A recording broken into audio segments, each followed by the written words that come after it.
अब हजरत हलीमा से पूछा, बताओ। हलीमा पाक तो चुप थी, सवारी खुद बोल पड़ी। सवारी ने कहा, पूछती हो क्या हो गया? अब वो जुमले सुन लीजिए आपके। उस ऊंटनी ने कहा, अला ज़हरी खियारुन नबिय्यीन, ओ मेरी पीठ पर नबियों का सरदार जलवागर है।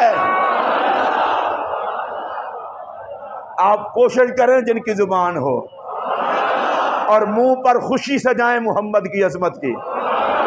अला ज़हरी खियारुन नबिय्यीन, मेरी पीठ पर नबियों का सरदार जलवागर है। नबी के आने से चाल भी बदल गई है, हालात भी बदल गए हैं और करम की बरसात भी शुरू हो गई।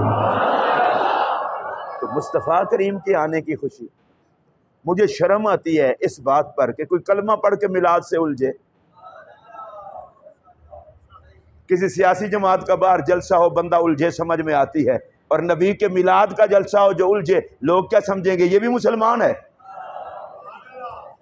बोलें। और सैयदा हलीमा सादिया के घर मेरे आका तशरीफ ले गए। वो पाक हलीमा जिसके घर में कहत था, बर्तन खत्म हो जाते, दूध खत्म ना होता।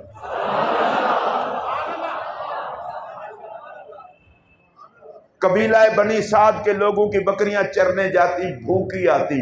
हलीमा सादिया की जाती, फुल होके आती। लोगों ने कहा, ये क्या बात है? और जिनको मुस्तफा मिल जाए वो भूखे तो नहीं रहते। अगर आइयो समझ तो ऊंची आवाज से बोले।